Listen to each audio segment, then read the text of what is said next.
नमस्कार, स्वागत है आप लोग के इस नई वीडियो में जिसमें हम लोग पढ़ने वाले हैं बल। और बल के जो महत्वपूर्ण टॉपिक है इसमें आज हम लोग कवर करेंगे।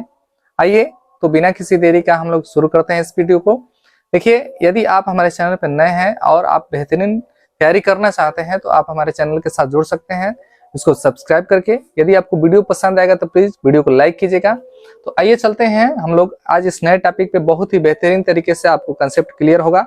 आइए देखते हैं बल। देखिए, बल है क्या? तो कहा जाता है, सबसे पहले तो इसका हम लोग थोड़ा इतिहास जान लें कि बल का जो मात्रक होता है न्यूटन होता है। न्यूटन ऐसे ही नहीं बल का मात्रक होता है, याद रखिएगा।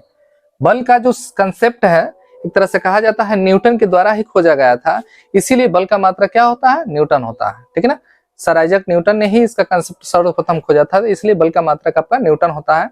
और आप लोग को मालूम है परंपरागत भौतिकी के जनक भी न्यूटन को कहा जाता है। जो क्लासिकल फिजिक्स है, क्लासिकल फिजिक्स का जनक न्यूटन को कहा जाता है। देखिए, बल है क्या? तो बल एक प्रकार का बाह्य कारक है। ध्यान से समझिएगा, बल जो है एक प्रकार का बाह्य कारक है, बाह्य कारक है। अब इस बल की सहायता से क्या क्या हम कर सकते हैं, ध्यान से समझिए। जैसे अगर जो मान लीजिए कोई यहाँ पिंड है, कोई रखा गया है पिंड यहाँ पे, और ये पिंड विरामावस्था में है। विरामावस्था वह अवस्था होती है जिसमें पिंड समय के साथ साथ उसकी स्थिति में परिवर्तन नहीं होता है, उसी अवस्था को हम विरामावस्था कहते हैं। तो ये पिंड विरामावस्था में है, और जब इस पर हम ये बल लगाते हैं, फोर्स लगाते हैं, तो ये पिंड जो है विरामावस्था से, याद रखिए, ये विरामावस्था से गतिमान अवस्था में हो जाता है। और ये कोई गारंटी नहीं है, ये कोई गारंटी नहीं है कि वो गतिमान हो भी जाएगा। जैसे मान लीजिए व्हाइट बोर्ड है, तो ये मान लीजिए छोटा पिंड है तो इसको बल लगाकर हम गतिमान कर दिए, लेकिन इस दीवार को यदि बल लगाएंगे तो ये हमसे गतिमान नहीं होगा। लेकिन हम क्या कर रहे हैं, तो प्रयास कर सकते हैं। तो याद रखिए पहला ये कंसेप्ट इसका कि बल वह एक बाह्य कारक है जिसकी सहायता से हम किसी स्थिर पिंड को गतिमान कर सकते हैं।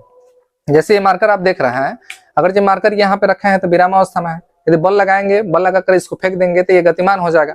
तो बल की सहायता से हम इसको गतिमान कर सकते हैं। लेकिन अगर जो कह दिया जाए किसी का बिल्डिंग है, आप बल लगाकर यहाँ से वहां फेंक दीजिए, अलग मैटर होगा नहीं, लेकिन प्रयास तो कर सकते हैं।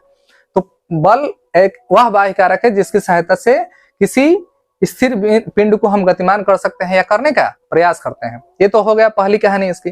दूसरी कहानी क्या है, यानी दूसरा कंसेप्ट क्या है? देखिए, अगर जो मान लीजिए कोई उधर से पिंड लुढ़कता हुआ आ रहा है, कोई गेंद उधर से फेंक रहा है और वो आ रहा है, यहाँ पर कोई व्यक्ति है, तो क्या करेगा? उस पिंड को, उस गेंद को चाहेगा तो बल लगाकर रोक लेगा।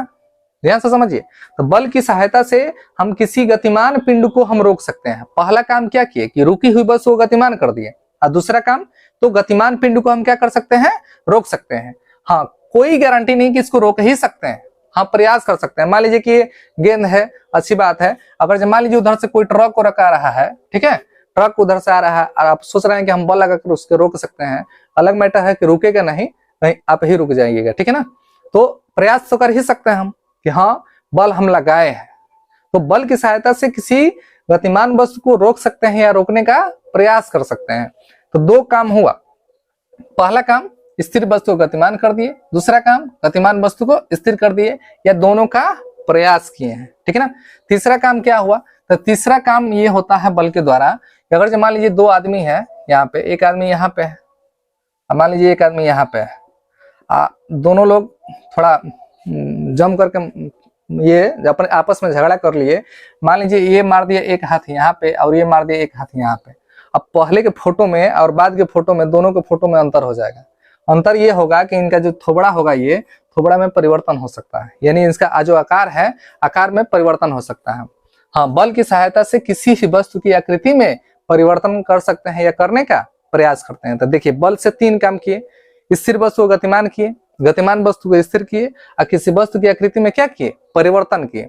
तो यदि बल का कंप्लीट परिभाषा दिया जाए तो हम ये कह सकते हैं कि बल वह एक बाह्य कारक है जिसकी सहायता से किसी पिंड को विरामावस्था से गतिमान अवस्था में कर सकते हैं, या गतिमान अवस्था से विरामावस्था में कर सकते हैं, या किसी वस्तु की आकृति में क्या कर सकते हैं? परिवर्तन कर सकते हैं।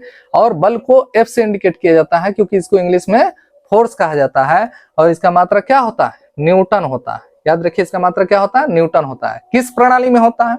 तो एमकेएस प्रणाली में। याद रखिएगा, एमकेएस प्रणाली में बल का मात्रा क्या होता है? न्यूटन होता है। और सीजीएस प्रणाली में याद रखिए बल का मात्रक होता है डाइन। सीजीएस प्रणाली में बल का मात्रक क्या होता है? डाइन होता है, ठीक है ना। इसका परिभाषा और इसके और कंसेप्ट जो है हम लोग कल की वीडियो में देखेंगे। तब तक देखते रहिए आप लोग का अपना channel study with Rakesh sir.